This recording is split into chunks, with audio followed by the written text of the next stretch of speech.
All right, let me try this again. I've tried a couple times this morning to try to give you guys an update from my 6 week post op visit.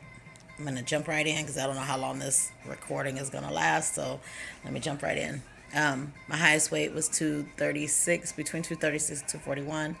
My surgery weight was 226, and my current weight is 210. So it's 16 pounds in 6 weeks, which I'm thankful for. Let's be clear. Very thankful for that. But I'm aggravated because I thought it would be more. I thought for sure it was going to be 25 pounds. That's what I was aiming for. But it's okay. Let me tell you what I did that caused my stall or my slow weight loss. A lot of my weight, I say the bulk of my weight, came off the first 2 weeks after surgery, when I was really eating barely nothing.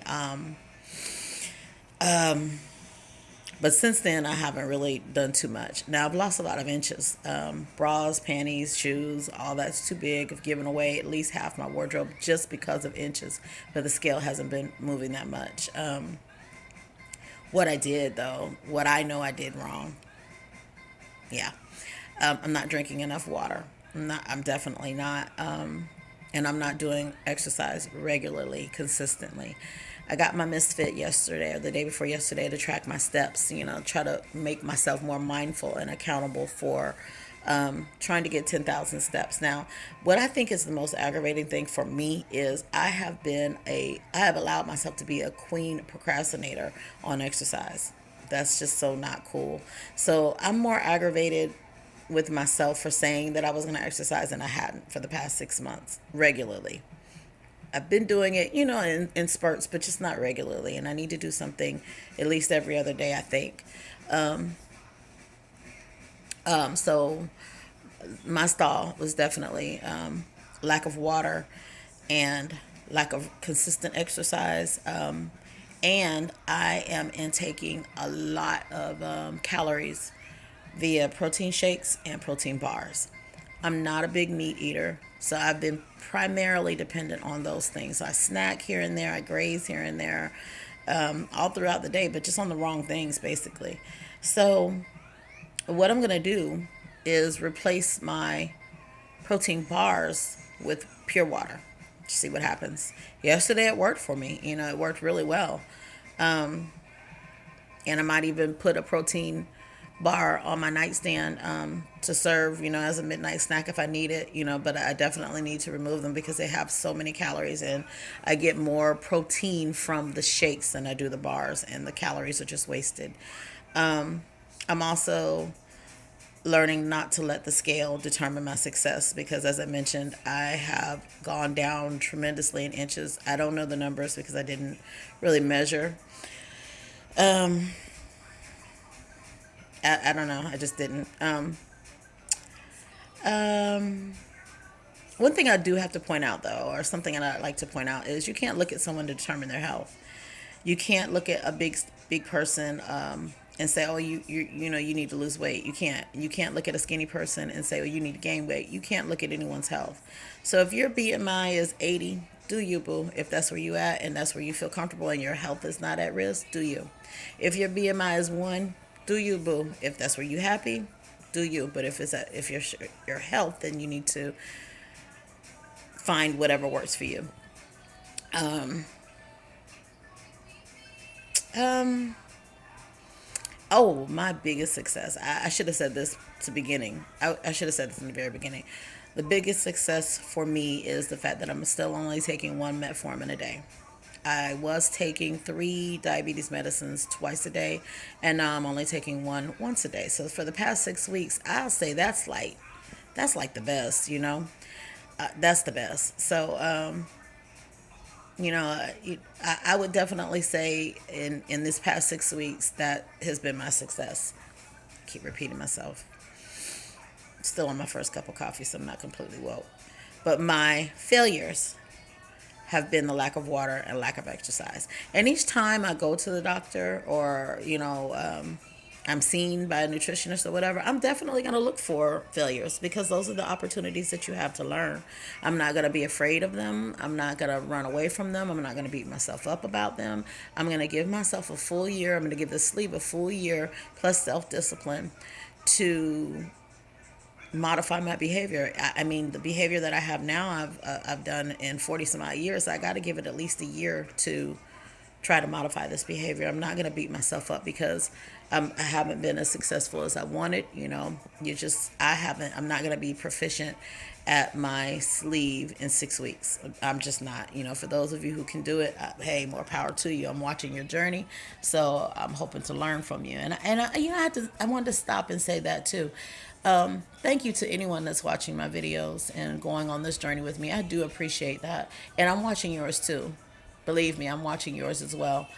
I think it's a good environment. The danger with that is we can start to compare ourselves, and we shouldn't, because it's very individual. It is not a competition. It's not a race, and we shouldn't look at people whose numbers are similar to ours and expect to have the same thing, even when we're doing the exact same thing.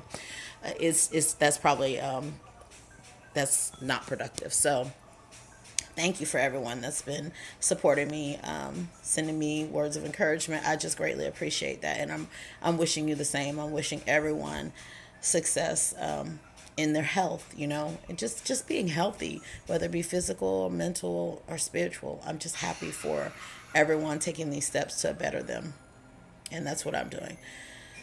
So today I will be working on trying to get 64 ounces of water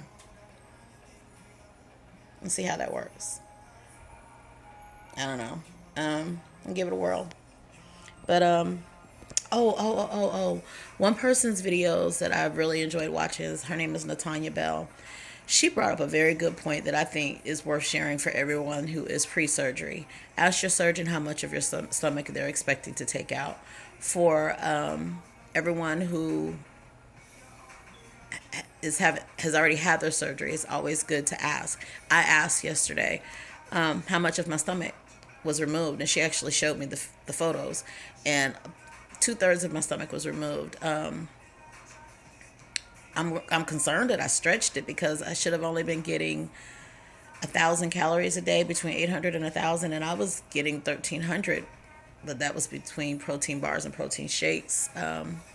So I don't know. Either way, thank you, Natanya, for sharing that tidbit, because I think that is so invaluable. I've never even thought about that. I just assumed that, a certain amount was going to come out and I was going to be restricted, and that was it. So I thought that was really a good tip. I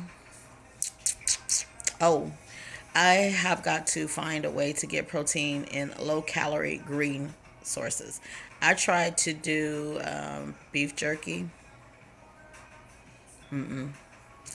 I can't do it. I'm not a big meat eater anyway, but when I ate beef jerky, I felt like I had just run up to a cow and bit it. That's all mental for me. I can't do that.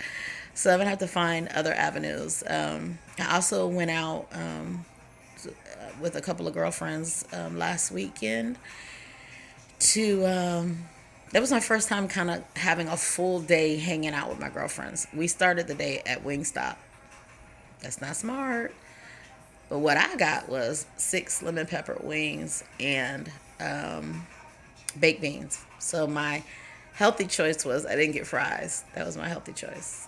I ordered 10 wings because it was cost effective. So mental.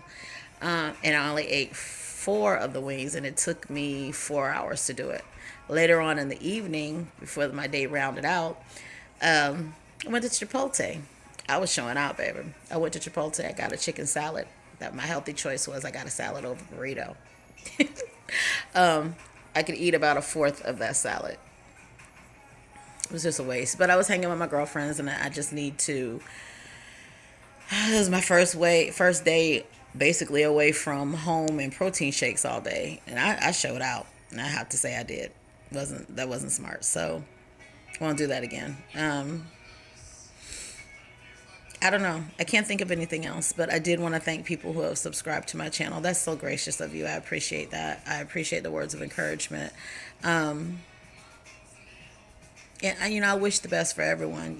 I see a lot of people have failed, and I just want to hug them because I don't think at anything that you try at that you can actually fail unless you stop trying.